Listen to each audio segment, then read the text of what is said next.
Alors, vous m'entendez bien? Et vous êtes réveillés? Yes, on va essayer de garder ça comme ça. Alors, merci de la présentation, M.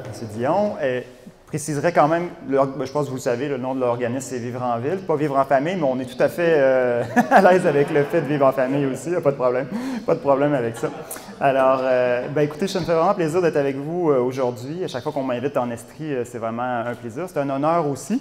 Et je tiens d'ailleurs à remercier tout le comité d'accueil, notamment Mme Charlebois avec laquelle je me suis entretenu. Et également, j'ai très hâte d'entendre parler des projets locaux. Bien honnêtement, je pense que c'est d'abord pour ça que je dis oui quand les milieux m'invitent, c'est pour venir comprendre un peu qu'est-ce qui se passe dans les différents milieux, voir comment les projets évoluent, puis essayer de donner un petit oomph peut-être, si c'est possible, à ce qui se fait déjà sur le territoire. Alors, écoutez, aujourd'hui, vous aurez vu par le titre de ma présentation, là, je ne viens pas vous parler de portions dans les assiettes ou de calories, je pense qu'il y a des gens qui sont beaucoup mieux placés que ça, mais je vais vous entretenir un peu finalement de mon cheminement, en particulier ce qu'on nous a demandé, de comment j'en suis finalement arrivé à l'idée de collectivité nourricière. Donc, collectivité, un ensemble d'humains, un regroupement d'humains dans un espace donné, et nourricière, c'est-à-dire qui assure finalement l'accès à une alimentation saine et nutritive, diversifiée à l'ensemble de la population. Donc, c'est un gros mandat. C'est une idée qu'on a beaucoup développée justement là, dans l'ouvrage Ville nourricière que certains d'entre vous ont peut-être eu la chance ou le fardeau de lire dans leur emploi, je ne sais pas. Enfin, il y a quand même quelques pistes intéressantes, je crois. Évidemment, je vais revenir plus précisément sur cette proposition-là, sur les ingrédients qu'on a identifiés pour bâtir des collectivités nourricières. Mais je vais, avant d'entrer dans ces éléments plus techniques-là, je vais vous partager un petit peu mon cheminement. Qu'est-ce qui a fait que dans les 12-13 dernières années, je me suis impliqué sur les questions alimentaires? Je pense que c'est important aussi de savoir un peu d'où on vient pour savoir où on va. Donc, il y a une dizaine d'années, en fait, j'ai eu la chance, je vous dirais, en fait, en 2004. 2004, ça a été une année assez déterminante pour moi, puisque j'ai eu pour la première fois un emploi que je dirais signifiant. Bon, je pense j'avais eu d'autres emplois dans ma vie, travailler dans les petits commerces de détail, c'est très important, mais il y a plein de choses comme ça. Mais pour la première fois, on me donnait le mandat de créer une petite communauté, finalement, dans le contexte du jardinage collectif. D'une part, j'avais très peu de connaissances horticoles, une petite base, puis je n'avais jamais animé de groupe ou je n'avais pas de formation en organisation communautaire. Je vais toujours être reconnaissant envers Moisson Québec qui m'a donné à ce moment-là la chance de me déployer en tant qu'humain vraiment, et puis de le faire en côtoyant une diversité humaine assez fabuleuse dans le contexte de la biodiversité du jardin. Alors, je dis que c'est une chance, mais en même temps, si vous voyez un petit peu le terrain qu'on nous a donné, on voit que c'est une vieille photo, elle est un peu embrouillée, là, ça date de 2004. Et donc, c'est sur un bassin de rétention des eaux. C'est derrière Moisson Québec, justement, qui est juste là, ici. Et vous voyez le monde au travail, ça a été une sacrée job. En gros, c'est du sable sur un bassin de rétention. Vous me direz, ouf, ouais, beau contexte pour jardiner.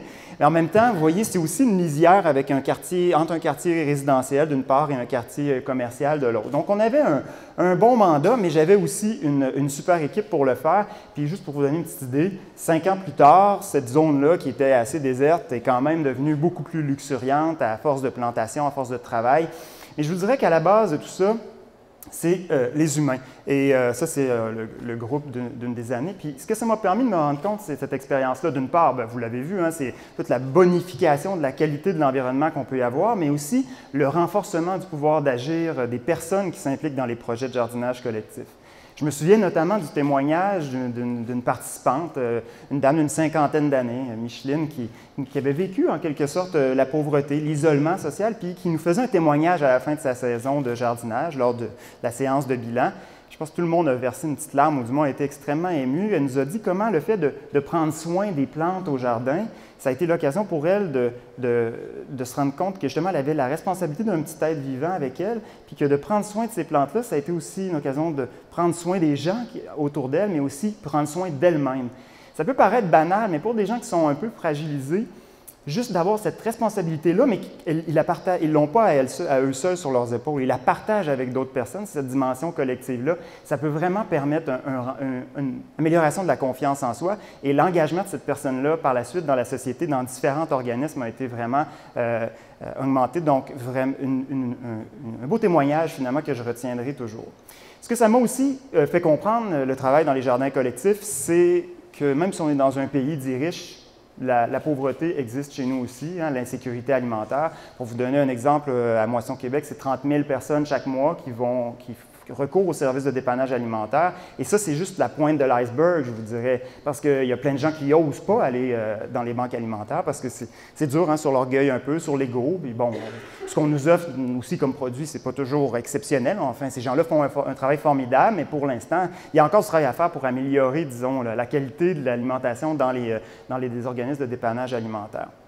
Ça, c'était le premier constat, donc un peu le premier choc, je vous dirais, mais aussi un autre choc que j'ai eu, je vous parle d'un autre exemple, un autre jardin que j'ai animé également dans un secteur, cette fois-ci, on était sur une terre agricole, dans le secteur est de la ville de Québec. Donc, et à la fin de chaque période de jardinage, je m'installais sur la terre à pique-nique, je regardais l'horizon, puis je me disais, wow, on est vraiment chanceux, hein, de pouvoir jardiner comme ça à proximité de la ville. C'était tellement à proximité que des fois, j'y allais en autobus, mais sur une grande terre agricole comme ça, entourée de forêts, donc un contact avec la nature. Puis, en ce faisant, créer de la communauté, créer du lien social, puis contribuer, bien modestement, mais à la sécurité alimentaire de la population. Donc, tout ça, c'est bien beau, mais je vous dirais que ce travail-là, d'ailleurs, même me rappelait à quelque part que depuis 300 ans, ces terres-là étaient cultivées, puis que dans le fond, ce travail-là de mettre la main à la terre, puis de faire avec des outils manuels, avec métier en groupe, avec beaucoup de solidarité, mais aussi beaucoup d'humilité, hein, parce que quand on se met à quatre pattes, puis qu'on a les mains dans la terre, ça nous ramène à nos racines, ça nous ramène à quelque chose d'assez de base. Mais cette humilité-là, c'est bien beau, mais au fil du processus, ça s'est transformé un peu en humiliation, je vous dirais. Parce que, ça, c'est la parcelle du jardin qu'on avait, mais nous, on ne savait pas à l'époque, mais il y avait dans les plans de la ville de faire passer une nouvelle route à cet endroit-là. Donc, une belle route, du beau bitume, bien neuf. Et là, elle ne passait pas à côté du jardin. Je veux dire, notre jardin, c'était la nouvelle route prévue. Donc, je vous donne un petit exemple ici. Donc, oups, pardon. Donc, c'est là que j'ai commencé à me rendre compte, à comprendre l'enjeu de l'étalement urbain. Et n'empêche que ce n'était pas encore tout à fait clair. Comment ça qu'on en vient là? Pourquoi les municipalités, les villes n'ont pas plus d'intérêt ou de reconnaissance envers cette pratique-là du jardinage urbain qui pourtant est si bénéfique? Donc là, je me suis dit, il faut que je creuse la question. Donc, ce n'est pas pour rien que durant mes études, là, notamment projet de fin de baccalauréat, j'ai porté mon attention sur l'agriculture urbaine, c'est de comprendre les dynamiques entre la ville, la campagne. Mais il me manquait encore des pièces au puzzle pour comprendre tout ça. Donc, durant mes études de deuxième cycle en anthropologie, j'ai fait une étude de cas approfondie sur la coopérative La Mauve. Je ne sais pas si certains d'entre vous connaissent ce modèle-là. Il y en a eu d'autres depuis, mais la Mauve était quand même assez pionnière à son époque. Donc, une coopérative de solidarité, hein, qui met en lien des mangeurs avec des producteurs, puis des travailleurs, des membres travailleurs, dans une espèce d'approche de commerce local équitable pour essayer de trouver que tout le monde y trouve son compte. Donc, évidemment, j'ai compris en étudiant ça la force de la coopération, mais j'ai aussi compris que ça prend vraiment beaucoup de partenaires pour faire vivre un projet comme celui-là. Ça prend vraiment un réseau de partenaires assez élaboré. Évidemment, la distribution de panier, on voit bien le lien entre le mangeur, le producteur, mais aussi, j'avais cartographié un peu le réseau de relations. Puis ce que les gens m'avaient dit, c'est drôle, on a du soutien d'instances nationales, si vous voulez, de fonds d'investissement, le risque, etc. Mais au niveau local, il y avait très peu de soutien. Mais la municipalité a quand même aidé beaucoup et ça a été leur seul partenaire local qui a fait tout ce qu'il pouvait pour les aider. Et donc, première petite chandelle, OK, le soutien de la municipalité a été déterminant dans ce projet-là. J'ai aussi réalisé des projets de recherche, notamment avec Équiterre, sur les circuits courts de distribution d'alimentation pour me rendre compte que les petits producteurs avaient beaucoup de difficultés à vendre leurs produits dans la grande distribution. C'est quelque chose d'assez connu maintenant. Quand on travaille dans ce milieu-là, on sait que ce n'est pas évident. Et puis, mais n'empêche que c'était encore une autre pièce au puzzle qui se rajoutait, les difficultés d'accès au marché pour les petits producteurs.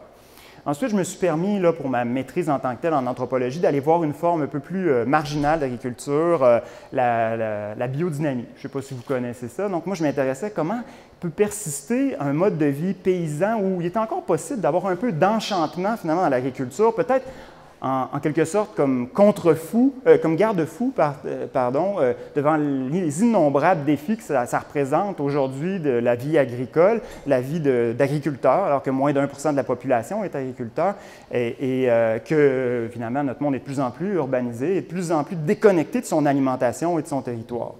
Donc, ça a été pour moi une occasion de découvrir aussi une autre forme d'agriculture, puis aussi les bienfaits d'une agriculture biologique, notamment pour les sols.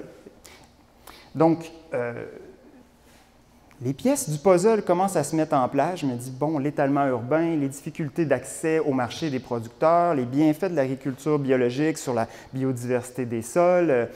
Il me semble que, globalement, il y a quelque chose qui ressort de tout ça. Puis à chaque fois, il y avait toujours le rôle des municipalités. Je me souviens avoir travaillé aussi à la table agroalimentaire de Chaudière-Appalaches pour me rendre compte, travailler avec les petits producteurs, les petits restaurateurs, etc., pour essayer de les faire travailler ensemble, pour dire comment on peut se renforcer mutuellement grâce à du travail collectif.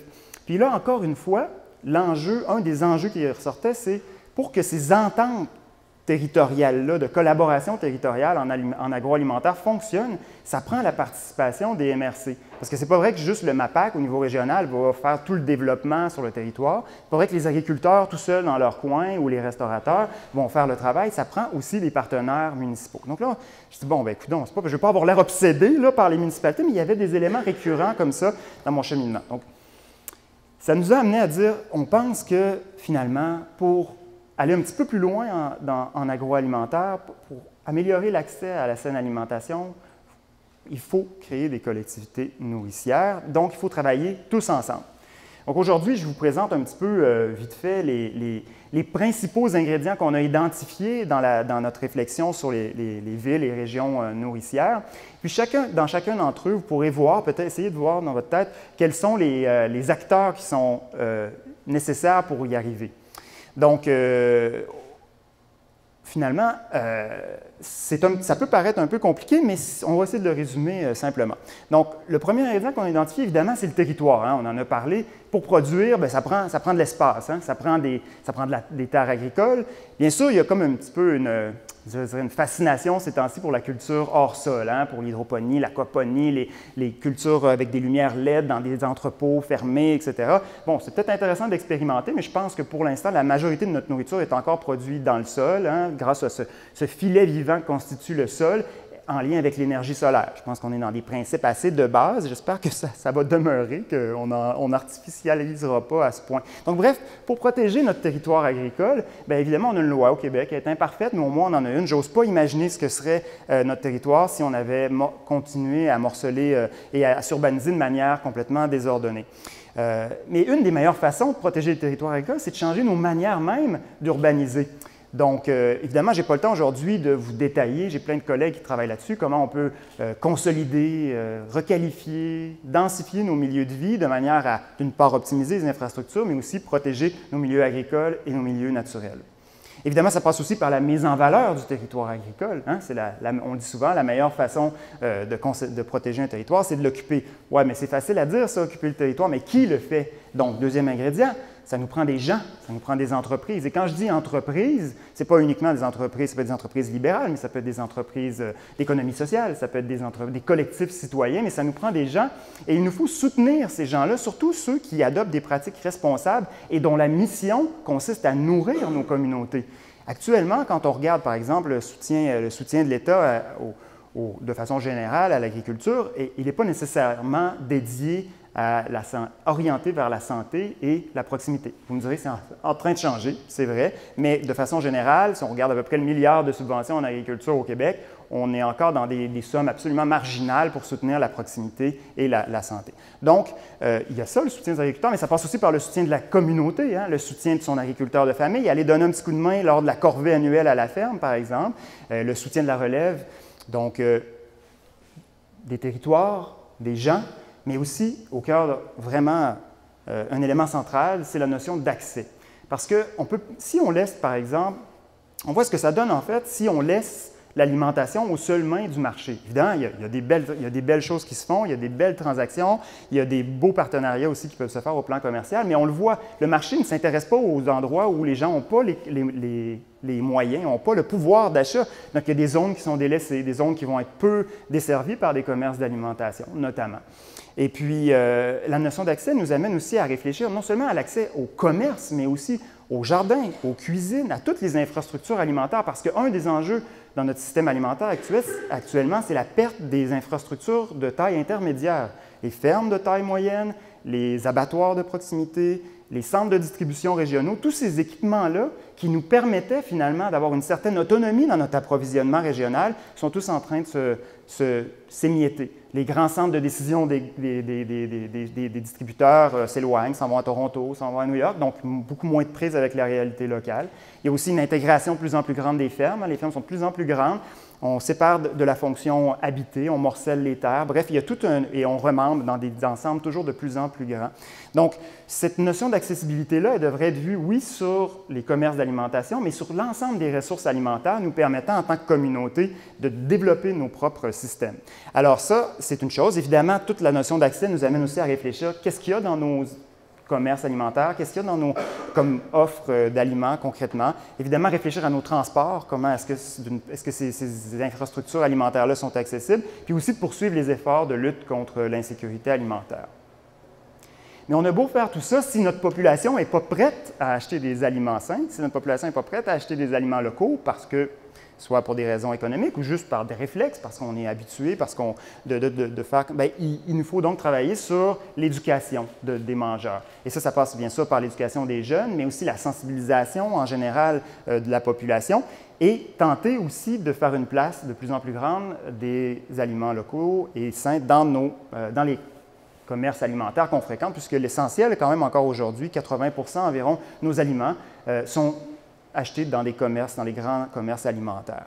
Donc, tout ce volet-là, donc, de la demande, travailler sur le mangeur, sur ses comportements d'achat, d'approvisionnement.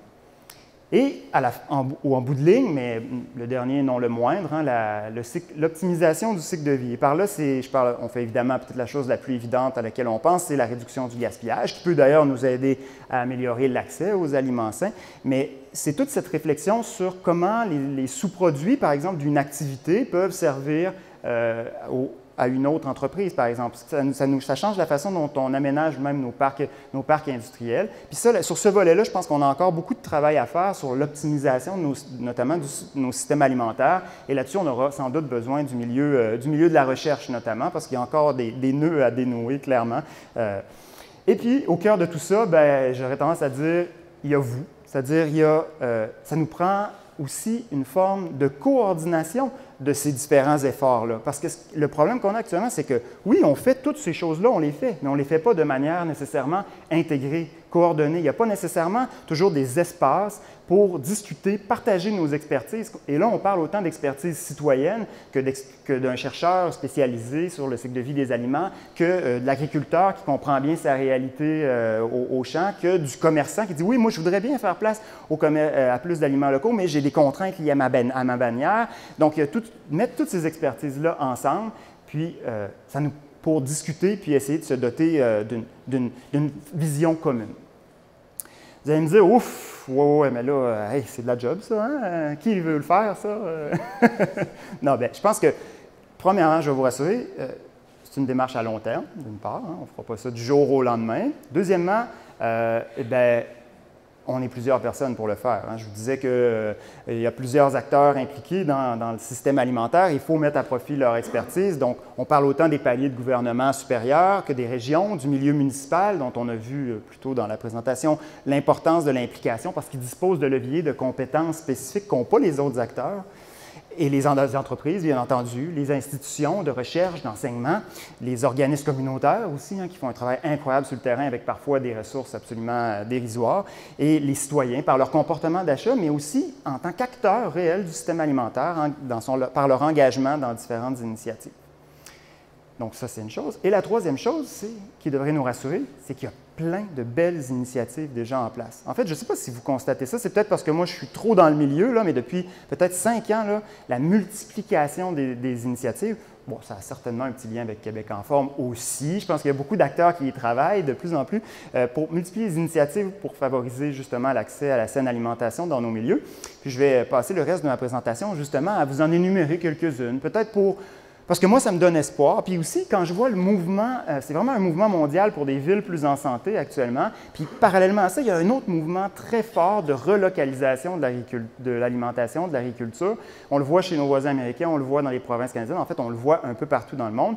Mais les exemples que je vais vous donner sont essentiellement du Québec parce que je me suis dit, ma foi, quand on rassemble tout ça, je me dis, il y a quelque chose qui se passe. Il manque peut-être juste des fois du petit liant dans tout ça, mais on est sur la bonne voie. Parce que quand on se promène au Québec, qu'on voit tant sur les coins de trottoirs dans les arrondissements à Montréal que sur les terrains municipaux au Saguenay, au Bas-Saint-Laurent ou dans l'Anaudière, des aménagements comestibles poindre au coin de la rue ou des forêts nourricières. Imaginez dans 10-15 ans, ce genre de terrain-là va être luxuriant, va être débordant de fruits. Évidemment, ça prend des gens pour s'en occuper, là, mais pour moi, c'est quand même un grand changement de paradigme par rapport à la manière dont on aménageait nos villes historiquement. Quand je vois aussi des cours d'école asphaltés se transformer en véritables parcs-écoles ou encore des écoles dotées de serres pour produire et qui se servent de la serre comme un contexte d'apprentissage pour enseigner la biologie, les mathématiques, les langues et des professeurs, des communautés scolaires complètes engagées autour d'un projet visant à se nourrir eux-mêmes. Hein. Les élèves ont le droit à accueillir 5 carottes par jour. Vous l'avez peut-être vu le petit reportage à la Semaine verte sur le cas de Cabano, mais tout le monde me dit « nous, on est les premiers au Québec. » Vous êtes tous les premiers, mais là, vous n'êtes plus les seuls parce qu'il commence à en avoir plusieurs, des projets de serre dans les écoles. Mais celui-là, j'avoue qu'il est quand même très intéressant. Il y a eu vraiment une mobilisation très forte. Il faut dire qu'à Cabano, puis dans cette MRC-là, il y a quand même la pauvreté est assez prégnante. Là. Donc, quand je vois ça, moi, ça me donne espoir. Ça me donne aussi espoir quand je vois des agglomérations, des villes qui se battent depuis des années pour essayer de mettre en valeur leur territoire agricole pour développer l'agriculture biologique, puis qui pensent aussi déjà à la mise en marché de ces produits-là. Ça me donne espoir également de voir des fermes qui adoptent de plus en plus des pratiques responsables. Vous avez peut-être vu les statistiques sur l'agriculture biologique. Pour l'instant, c'est encore ténu de 3 peut-être des fermes. Par contre, regardez, les écoles d'agriculture sont full à craquer d'étudiants qui veulent faire ça, une agriculture à petite échelle, une agriculture biologique.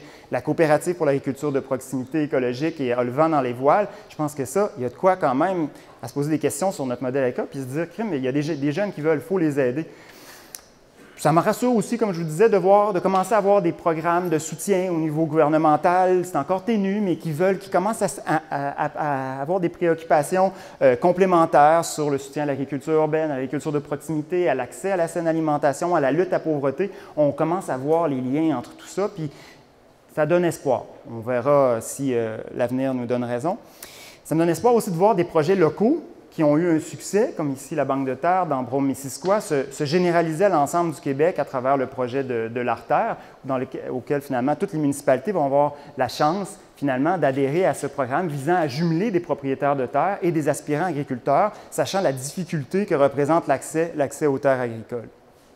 Ça me rassure aussi de voir que certaines communautés plus éloignées, plus défavorisés ont aussi accès à des aliments maintenant via des marchés ambulants dans plusieurs régions du Québec. Donc, c'est bien souvent les épiceries locales dans les petits villages, tout ça, ont fermé leurs portes, pas capables de vivre, mais on compense, on essaie de redévelopper des habitudes alimentaires saines en apportant les aliments dans les milieux, puis en sensibilisant. Puis souvent, il y a une part de ces aliments-là qui sont également des aliments locaux. Donc, ça, c'est encourageant. C'est encourageant aussi de voir qu'il y a des propriétaires agricoles qui vont mettre à contribution leur terre pour produire spécifiquement des aliments frais pour les organismes d'aide alimentaire. Parce que ce n'est pas vrai parce qu'on est en situation de pauvreté qu'on n'a pas le droit de manger des aliments sains. C'est bien le contraire. C'est souvent ces gens-là dont la santé est plus à risque. Donc, c'est à eux aussi qu'il faut offrir des aliments santé. Et donc, ce n'est pas parce qu'on est sous le seuil de la pauvreté qu'on est détritivore ou charognard. Là. Je veux dire, on est omnivore aussi et on veut manger de quoi d'aussi bon pour la santé. Donc, vivement à des projets comme celui-là où cultiver l'espoir, dans lesquels on va fournir des aliments bio aux banques alimentaires. Évidemment, c'est intéressant, mais ça prend aussi des gens qui vont aider, notamment pour effectuer les récoltes, parce que ça représente énormément de travail. Je suis aussi encouragé de voir qu'on fait des liens les liens entre la réinsertion socio-professionnelle et l'aide alimentaire et l'économie sociale. Donc, un projet ici dans Nicolas Yamaska qui utilise, puis j'ai cru comprendre que vous en aviez peut-être aussi une plateforme d'insertion aussi à Magog sur comment l'alimentation est un excellent chantier justement pour faire de la réintégration socio-professionnelle. Donc ça, c'est un super projet qui justement va transformer aussi des aliments qui se seraient par ailleurs probablement perdus s'ils n'avaient pas été transformés. Donc ça, c'est encourageant. Ça m'encourage aussi de voir des ateliers culinaires dans lesquels on va tenter de redévelopper les compétences culinaires justement, compétences alimentaires des jeunes pour que ce soit éventuellement, parce qu'on sait, moi chez nous on n'était pas riches, mais le fait que ma mère cuisinait de façon systématique, je pense que ça nous a permis aussi de manger sainement avec un budget finalement moindre. Donc, super encourageant et magnifique travail de la tablée des chefs à ce niveau-là. Ça m'encourage aussi de voir des petits dépanneurs. Ici, en me promenant dans Charlevoix, c'est des dépanneurs qui vont réintroduire des fruits et légumes sur leur tablette. Certains le font sous l'impulsion d'initiatives régionales, les dépanneurs santé à Montréal ou à Québec, mais certains vont le faire aussi de manière spontanée. Même certaines chaînes ont commencé à réintroduire des fruits et légumes. Vous me direz, bon, c'est encore modeste quand même comme quelques fruits et légumes si on va acheter notre bière puis notre pain, mais que par le fait même, on prend un petit sac de tomates, un petit sac de pommes, on peut développer tranquillement une habitude parce que bien souvent, c'est rien que ça qui reste dans le village comme commerce alimentaire, à part les restaurants, mais les restaurants qui sont souvent des casse-croûtes, mais bon, enfin. Donc, utilisons les commerces existants, les infrastructures existantes pour donner une option supplémentaire puis essayer d'inciter à des changements de comportement.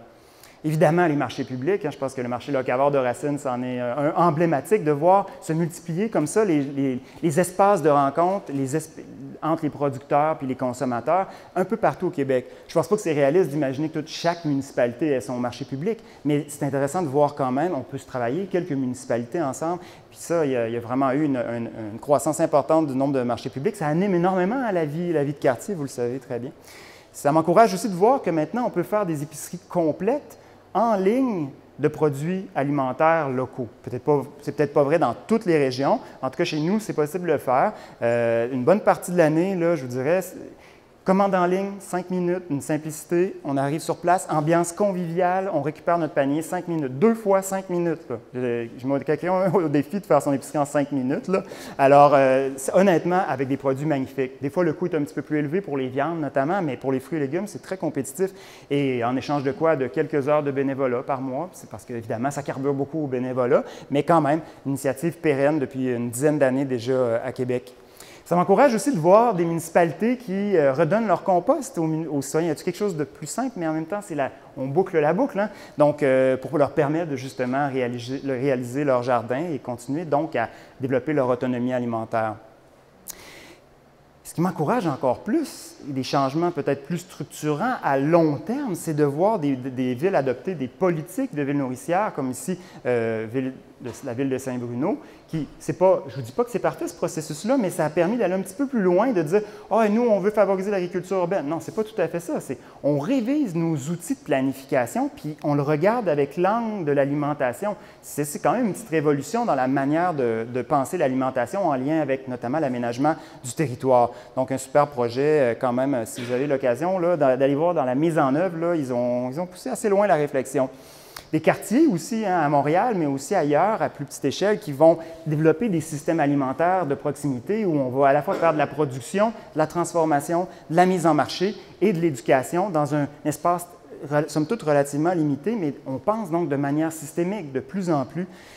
Et ça, justement, Jean-Philippe, qui était conférencier 100 degrés aussi à Montréal il y a quelques semaines, superbe projet en devenir, mais il faut voir que ce projet-là, ça a pris quand même, ça fait peut-être autour d'une dizaine d'années que le quartier fait des portraits, des diagnostics collaboratifs pour essayer d'identifier c'est quoi les... Puis peut-être au cœur de tout ça, c'est vraiment l'installation d'une serre communautaire qui a probablement été déterminante dans tout ça.